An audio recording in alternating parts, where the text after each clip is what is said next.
respiração pesada forma nuvens brancas no ar gelado e cortante da madrugada. O som das sirenes vermelhas e azuis, misturado ao latido furioso dos cães farejadores, ecoa cada vez mais longe, perdendo-se completamente na neblina densa da floresta. Encostado no tronco úmido e apodrecido de um carvalho centenário, um homem sujo de lama e sangue abre um sorriso largo.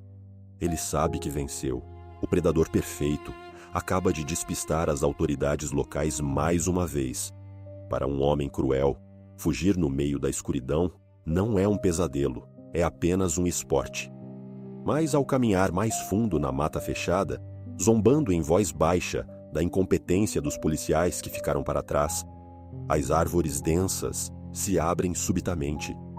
Elas revelam uma estrutura colossal, impossível de existir naquele fim de mundo, isolada do resto da civilização, iluminada por postes de luz amarelada que cortam a névoa. Letras clássicas de metal brilham no alto. Hotel Aurora. Ele acha que encontrou o esconderijo perfeito, um lugar luxuoso para lavar o sangue das mãos antes de desaparecer de vez. Mas ele não sabe que o verdadeiro caçador não usa distintivo e que esta casa não abriga fugitivos. Ela arquiva almas. Sejam bem-vindos a mais um registro sombrio no Hotel Aurora. Se você tem coragem de explorar os cantos mais escuros da mente humana e os segredos que as pessoas tentam enterrar a todo custo, já se inscreve no canal e ativa o sino de notificações para não perder nenhuma de nossas histórias. O nosso livro de hóspedes está sempre aberto para novos visitantes. E antes de entregarmos a chave para o hóspede de hoje, me conta aqui nos comentários: de qual cidade você está assistindo a esse episódio? Eu sempre leio todos os registros para saber até onde o nosso mistério está chegando. O saguão era um choque de realidade absoluto. O chão de mármore negro e branco brilhava perfeitamente polido sob os enormes lustres de cristal, que exalavam uma luz quente e convidativa, contrastando agressivamente com a escuridão úmida da floresta lá fora. O homem, cheirando a suor, terra molhada e a algo metálico, caminhou até o balcão de madeira escura com a arrogância de quem se acha o dono do mundo, deixando pegadas sujas no piso impecável. Lá, o gerente o aguardava. O terno estava milimetricamente alinhado, as mãos cruzadas sobre o balcão, e a postura era a de quem espera pacientemente por um velho e terrível amigo. "Boa noite", o homem disse, forçando um tom de voz casual e seguro, tentando esconder a exaustão da fuga. "Meu carro quebrou na estrada de terra a alguns quilômetros daqui. Foi um inferno achar esse lugar. Preciso de um quarto para passar a noite." O gerente não piscou. Seus olhos desceram lentamente para as mãos do hóspede apoiadas na madeira, onde manchas escuras e espessas, que definitivamente não eram de lama, secavam profundamente sob as unhas. "Um carro quebrado", respondeu o gerente, com uma voz aveludada que ecoava pelo saguão perfeitamente vazio. "Que infortúnio terrível! As estradas por aqui costumam ser cruéis com viajantes solitários, especialmente aqueles que carregam um peso tão grande em sua bagagem e que gostam de tirar a identidade das coisas que encontram pelo caminho." O homem franziu a testa. Os músculos do seu pescoço se tensionaram no mesmo instante e a mão dele escorregou sorrateiramente para o bolso do casaco tático, onde a lâmina fria e afiada de sua faca de caça estava guardada. Como um predador farejando outro predador no mesmo território, ele sentiu que algo estava muito errado ali. Mas o seu ego era infinito. Ele bateu a mão suja no balcão e exigiu: "Apenas me dê a chave. Não tenho a noite toda e estou disposto a pagar o que for preciso." O gerente não se abalou nem um milímetro com a grosseria e a ameaça velada. Ele abriu um sorriso frio, o tipo de sorriso mecânico que não alcança os olhos, e deslizou uma pesada chave de latão sobre a madeira do balcão. "Temos a acomodação perfeita para alguém com os seus talentos artísticos singulares", concluiu o gerente, a voz caindo para um tom quase confidencial. O quarto 333, no terceiro andar. Acredito que a decoração vai refletir exatamente a sua verdadeira face. O homem agarrou a chave fria, virou as costas sem dizer uma única palavra de agradecimento e caminhou em direção à imensa e pesada escadaria, crente de que estava no controle absoluto da situação. Mas ao pisar no primeiro degrau revestido de carpete, a voz aveludada do gerente cortou o silêncio do saguão uma última vez. Senhor Carlos, fique atento ao subir os 27 degraus da nossa escada. A madeira costuma estalar à noite. O homem travou no lugar. O seu nome verdadeiro, como ele sabia? O assassino parou por alguns segundos, o sangue gelando nas veias, olhando fixamente para os próprios pés. Ele começou a subir, degrau por degrau, contando-os em silêncio absoluto. 1, 2, 3, até notar um detalhe perturbador que o fez prender a respiração. No rodapé de madeira entalhada de cada um deles, iluminado por uma fraca luz amarelada, havia um nome escrito, nomes femininos que ele não reconhecia, pois nunca se importou com a identidade de suas vítimas, apenas com a beleza superficial de suas faces. Mas ali estavam cravados na madeira 27 nomes de mulheres diferentes, um para cada vida que ele havia destruído e esfolado com suas próprias mãos. Após subir o 27º degrau, o homem ergueu a cabeça e encarou o imenso, opressor e sombrio corredor à sua frente. Ele não fazia ideia de que havia acabado de trancar, pelo lado de dentro, a sua própria armadilha. O corredor do terceiro andar parecia se esticar infinitamente pelas sombras, mergulhado em um silêncio tão pesado que zumbia nos ouvidos. Carlos caminhou com passos firmes e silenciosos de predador, até parar diante de uma porta de madeira escura, onde os números desgastados de latão formavam o 333. Ele inseriu a chave na fechadura.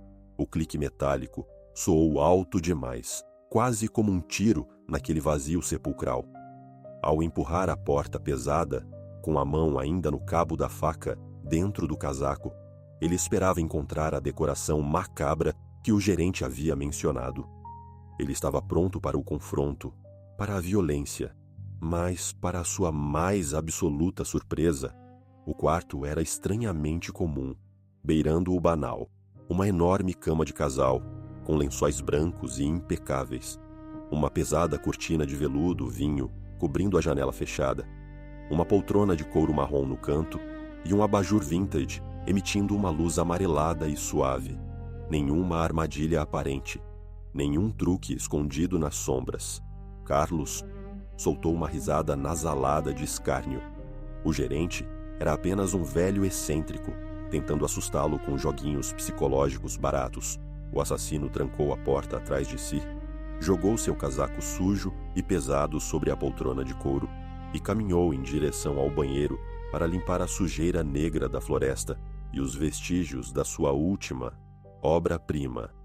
Mas ao abrir a porta do banheiro e acender o interruptor, ele parou bruscamente. O ar em seus pulmões pareceu congelar em uma fração de segundo. O ambiente era completamente diferente da tranquilidade do resto do quarto. Não havia um único milímetro de azulejo visível nas paredes. O banheiro inteiro estava forrado de ponta a ponta por espelhos. Espelhos redondos, quadrados, compridos, ovais. Alguns com molduras vitorianas de madeira entalhada, outros com bordas de metal enferrujado e vidros levemente manchados pelo tempo. Eles cobriam as paredes laterais, a parte de trás da porta e até mesmo o teto baixo do cômodo. Carlos girou no próprio eixo, contando rapidamente em sua mente calculista. Exatamente 27 espelhos de tamanhos variados, todos perfeitamente milimetrados e apontados para o centro do cômodo, como dezenas de olhos vítreos.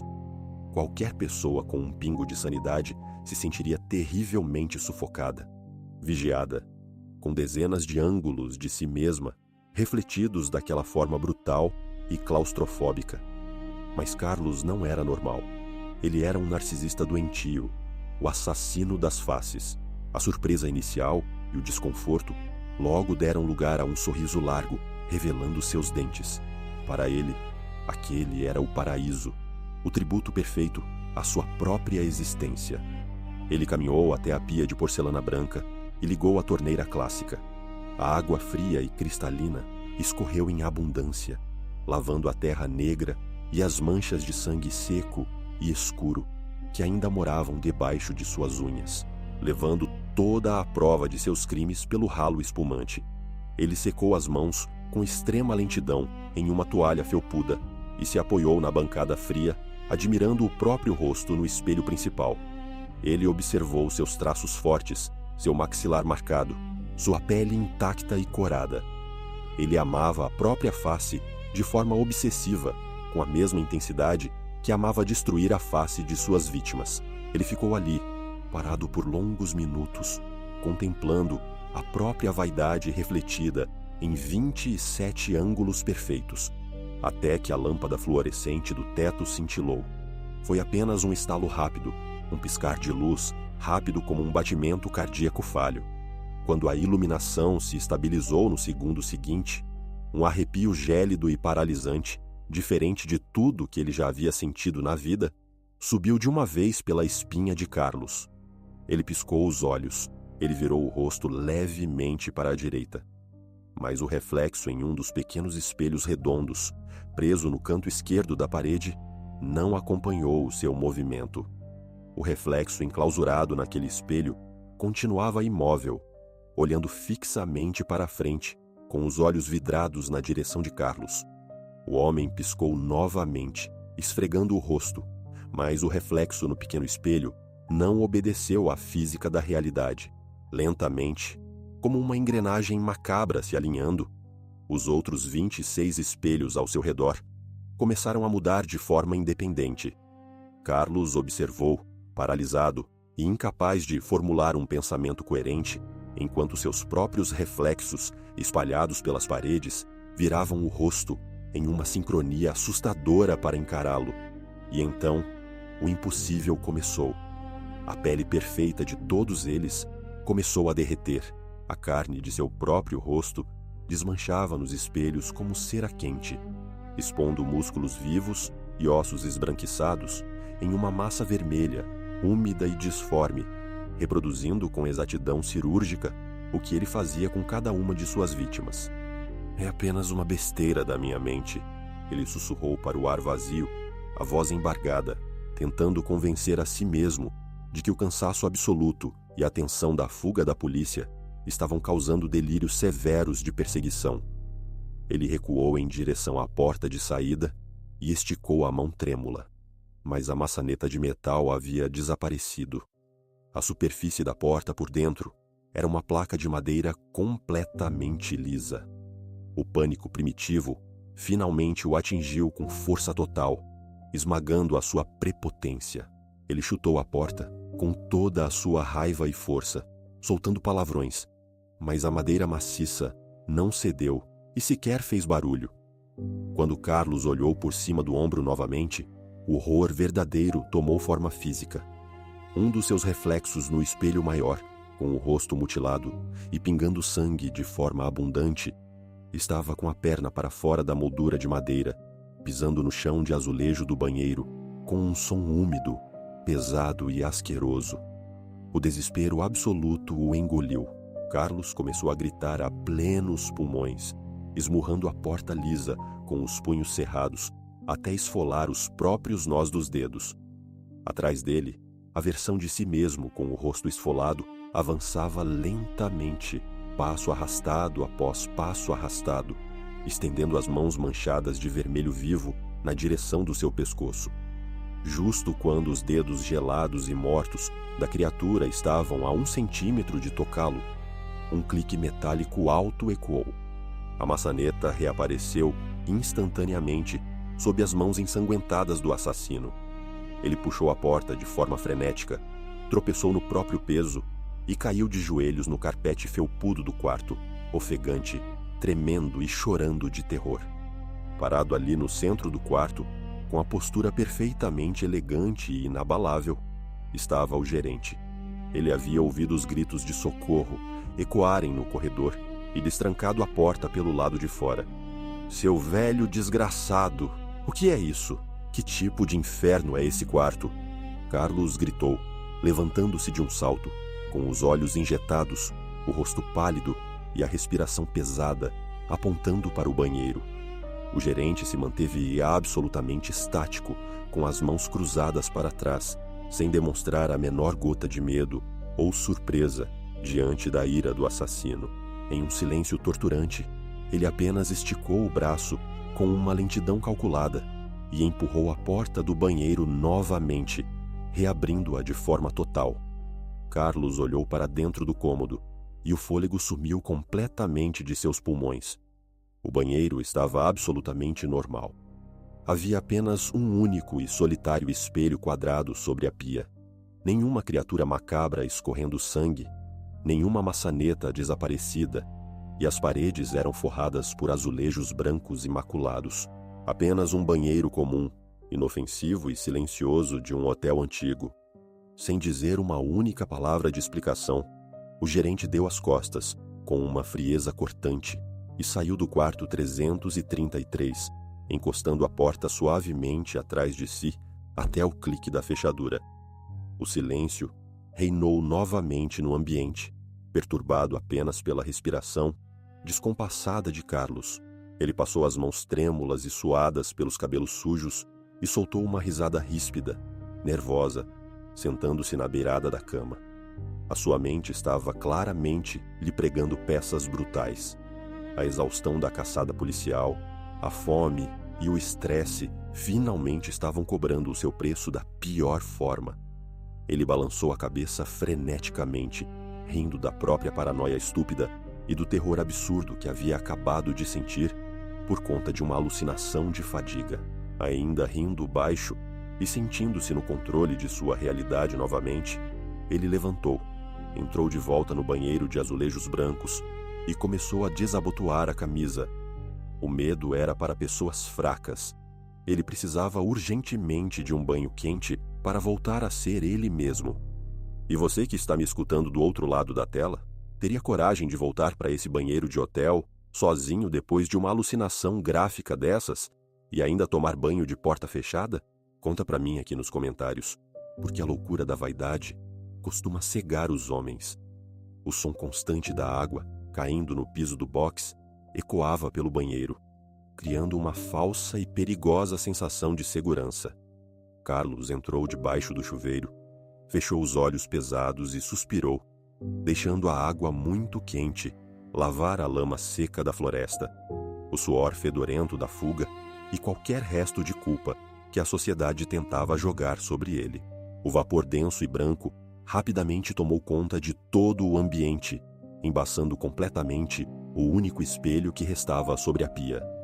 Ele esfregou o rosto com força debaixo d'água, respirando fundo, sentindo os músculos relaxarem. Estava finalmente a salvo.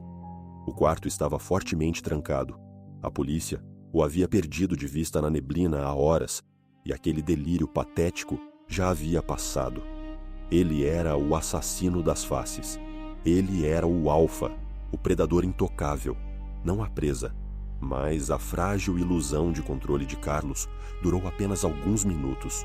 O cheiro do vapor, antes inofensivo, começou a mudar drasticamente. O aroma neutro e limpo do sabonete barato do hotel foi rapidamente substituído por um odor forte, metálico, ácido e enjoativo, que revirou o estômago do serial killer. O cheiro de moedas velhas, o cheiro de ferro enferrujado, o cheiro denso e inconfundível de sangue. A água quente e relaxante que escorria pelos ombros e pelo corpo do assassino começou a esfriar de forma antinatural, tornando-se em questão de segundos tão gelada que queimava a pele. Carlos abriu os olhos, irritado e confuso, e levou a mão apressada ao registro de metal do chuveiro para desligá-lo. Mas, antes que seus dedos pudessem girar a válvula, ele sentiu algo frio e escorregadio roçar suavemente contra a pele do seu tornozelo direito. Ele olhou para baixo, através do vapor. A água que se acumulava no piso de cerâmica do box não era mais cristalina e translúcida. Ela havia se tornado espessa escura, pesada e de um vermelho vivo e pulsante. A poça subia rapidamente, passando por cima dos seus pés, porque a água simplesmente não conseguia mais descer pelo ralo. O ralo estava entupido, e não era com restos de sabão. Do buraco redondo de metal no chão do chuveiro, tufos gigantes de cabelos longos, escuros e loiros, boiavam na superfície da água sangrenta, misturados e embaraçados, com pedaços pálidos, roxos e mortos de pele humana esfolada. A textura nojenta roçou entre os dedos dos pés dele. Carlos deu um passo violento para trás, prendendo a respiração, os olhos arregalados de horror. O coração disparou no peito feito um tambor. Ele tentou abrir a porta de vidro do box com as duas mãos para fugir para o quarto, mas ela estava completamente soldada em seus trilhos, imóvel, travada. O som ritmado do chuveiro caindo foi lentamente abafado por um novo ruído, muito mais sinistro. Um sussurro baixo, agoniado, úmido e rasgado, que parecia ecoar diretamente do fundo dos ralos e das frestas entre os azulejos do chão. Não era uma única voz murmurando no vapor. Eram dezenas delas, se sobrepondo, chorando e exigindo vingança. De repente, a água vermelha e espessa se agitou como se estivesse fervendo. Do buraco estreito do ralo, uma mão pálida, magra e esquelética disparou para cima, rompendo a superfície. Os dedos finos, com unhas pintadas descascadas e gelados como gelo, se fecharam ao redor do tornozelo esquerdo de Carlos, com uma força esmagadora, rompendo vasos sanguíneos e apertando a carne até o osso. Ele gritou, um urro animalesco de puro terror e dor, e tentou chutar a mão nojenta para longe. Mas então, os próprios azulejos de cerâmica do piso do box começaram a ceder sob seus pés, amolecendo como se fossem feitos de lama fofa. Outras dezenas de mãos dispararam debaixo do chão do chuveiro. 3, 10, 20 mãos femininas pálidas, com unhas apodrecidas e manchadas, agarraram as pernas do assassino simultaneamente. O peso coletivo dos membros mortos o puxou com uma violência descomunal. Carlos escorregou no sangue e caiu com força de costas no chão do box, batendo a base do crânio com tanta força contra a parede que a sua visão embaçou por um segundo. A água vermelha espirrou para todos os lados, cobrindo seu rosto. Ele se debateu como um porco no abatedouro, arranhando desesperadamente o vidro inquebrável do box, enquanto o enxame de mãos geladas subia rapidamente pelas suas pernas, pelos seus braços, apertando o seu pescoço e o seu peito, arrastando-o implacavelmente para baixo, em direção ao chão líquido e escuro. Enquanto era afundado na piscina de água sangrenta, que não parava de subir, engolindo seus gritos borbulhantes, a última coisa que Carlos conseguiu ver, através do vidro espesso e embaçado do box, foi a silhueta escura de 27 mulheres. Elas estavam de pé, do lado de fora da cabine, ombro a ombro. Mulheres sem rosto, esperando com uma paciência mortal pelo exato momento de finalizar a sua obra-prima. As mãos pálidas e frias arrastaram o rosto de Carlos violentamente em direção ao ralo. Sob a água vermelha, ele sentiu dezenas de dedos pontiagudos cravarem em suas bochechas e em sua testa, com uma precisão cirúrgica. Elas rasgaram a pele inteira do seu rosto, sem nenhuma piedade, arrancando a beleza, a identidade e a vaidade que ele tanto idolatrava em si mesmo. A dor era uma sinfonia alucinante. Ele se debateu em um desespero primitivo, espasmódico, tentando puxar o ar, mas a água espessa e vermelha invadiu rapidamente a sua garganta ferida. Carlos engasgou, sufocou com o próprio terror e, sem forças para lutar contra o peso dos cadáveres que o prendiam, acabou morrendo afogado, submerso em todo aquele sangue no chão do box. Mas a morte, nos corredores do Hotel Aurora, nunca é um encerramento. É apenas uma drástica mudança de estado. De repente, como se acordasse de um pesadelo profundo, Carlos abriu os olhos. Ele tentou puxar o ar instintivamente para os pulmões, mas logo percebeu a ausência total de movimento em seu peito. Ele não tinha mais pulmões. Ele tentou mexer as mãos, as pernas, mas o seu corpo simplesmente não existia mais. A sua visão periférica estava restrita, mas ele logo compreendeu que estava olhando de cima para o majestoso saguão principal do hotel, a partir de um ponto de vista muito alto, como se estivesse magicamente pregado na parede de gesso atrás do balcão de recepção. Abaixo do seu campo de visão, o gerente estava de costas, terminando de arrumar alguns papéis. Lentamente, o homem de terno impecável se virou para cima, fitando-o diretamente nos olhos. O gerente abriu um sorriso abertamente sádico e cruel, um sorriso que gelava a alma. Nas mãos enluvadas, o gerente segurava um pequeno e antigo espelho polido de prata. Ele ergueu o objeto em direção à parede, ajustando o ângulo até que a luz refletisse perfeitamente. Quando Carlos focou a visão e olhou para o reflexo no espelho do gerente, o terror absoluto e indescritível estilhaçou os últimos fragmentos do que restava da sua sanidade mental. Ele, de fato, não possuía mais um corpo. Ele era apenas a fina camada de pele do próprio rosto, esticada de forma repulsiva, curadas e pregada meticulosamente em uma belíssima moldura vintage de madeira talhada a ouro. Ele havia sido transformado e reduzido a um quadro grotesco na recepção do Hotel Aurora. Esse seria, para todo o sempre, o seu destino final, a sua tão amada e perfeita face, exposta eternamente como um objeto de decoração, um mísero troféu de parede. Mas o castigo da vaidade estava apenas começando. Ao desviar os olhos aterrorizados do espelho para observar o resto do saguão, Carlos percebeu que o hotel não estava vazio na calada da noite. Paradas em um silêncio absoluto e respeitoso diante do balcão da recepção, organizadas lado a lado, estavam as 27 mulheres. Nenhuma delas tinha rosto humano, apenas máscaras de carne exposta, mas a presença coletiva delas exalava uma energia de justiça implacável e pesada. O gerente recolheu o espelho e acenou com a cabeça em um gesto de profundo e formal respeito para as vítimas.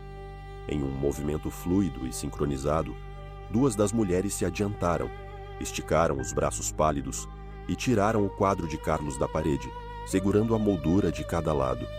O pânico de Carlos era imensurável. Ele queria berrar, queria chorar, queria implorar de joelhos por misericórdia, mas era apenas couro esticado. Ele não tinha mais boca ou voz. As 27 caminharam lentamente, carregando-o como um caixão, até a imensa lareira de pedra, localizada no canto oeste do saguão, onde chamas vivas crepitavam intensamente e lançavam sombras dançantes pelo chão de mármore. Sem um milésimo de segundo de hesitação, elas ergueram o quadro e o arremessaram sem piedade no meio do fogo ardente. Quando as chamas quentes lamberam a tela, feita com a sua pele, Carlos sentiu a dor crua das queimaduras. Não era uma dor apenas física, era uma dor infinitamente mais forte do que qualquer tormento terreno que ele pudesse conceber, queimando e destruindo diretamente a sua essência, a sua memória, a sua alma arrogante. Toda a sua gigantesca vaidade estava virando cinzas e fuligem. Ele tentou berrar na mais pura, lancinante e ensurdecedora agonia cósmica, mas o som do fogo estalando era a sua única resposta. Aos poucos, as chamas devoraram e consumiram os seus próprios olhos, e a visão de Carlos foi derretendo e escurecendo, até a tela se tornar completamente e perpetuamente preta, apagando todo e qualquer rastro da sua existência imunda da face da terra. Com a alma do assassino finalmente e dolorosamente destruída, as 27 mulheres se viraram, deram as costas para a lareira e saíram pacificamente pelas pesadas portas duplas do Hotel Aurora, desaparecendo como neblina de volta para a floresta escurecida, livres para descansarem em paz. No balcão de atendimento, o saguão voltou ao seu habitual silêncio acolhedor, interrompido apenas pelo estalar suave da lenha terminando de queimar. O gerente inabalável, abriu o pesado e centenário livro de hóspedes com capa de couro legítimo. Com uma caneta tinteiro preta clássica, ele riscou vagarosamente, com um traço firme, o nome de Carlos, eliminando a sua última prova de vida. Em seguida, com a ponta dos dedos, virou a página em branco e, com uma caligrafia impecável e elegante, escreveu calmamente o nome da nossa próxima reserva: Rodrigo Cardoso. A vaidade é, sem dúvidas, uma das piores prisões construídas pelas próprias mãos do homem. O nosso arrogante hóspede de hoje acreditava cegamente que poderia roubar as identidades dos outros eternamente, sem nunca ter que perder a sua. Ele adorava a própria face e o seu próprio ego acima de tudo. E por isso, no fim das contas, ela foi tudo o que lhe restou, minutos antes de virar cinzas em uma lareira qualquer. No Hotel Aurora, a chama da justiça implacável queima até destruir a última e escondida gota de orgulho, devolvendo o equilíbrio e a paz àqueles que foram violentamente silenciados. Mas e você, que teve a bravura de acompanhar os desdobramentos dessa reserva até o amargo final? O que você achou do cruel destino de Carlos? Ser queimado vivo na forma de um quadro, sentindo absolutamente cada segundo de dor, sem poder sequer gritar por ajuda, foi uma punição justa e equivalente para as atrocidades que ele cometeu em vida? Deixe a sua resposta sincera aqui embaixo nos comentários. Eu faço muita questão de ler todos os registros deixados por vocês após cada história. Se você sobreviveu a mais esse check-in macabro, já garante a sua vaga e se inscreve no canal, deixa o seu like para apoiar a recepção e ativa o sino de notificações. O fogo da nossa lareira continua sempre aceso e convidativo, e a chave do nosso próximo quarto, como vocês muito bem viram, já tem dono. Nos vemos no próximo episódio, no corredor principal. Isso, é claro, se vocês tiverem coragem.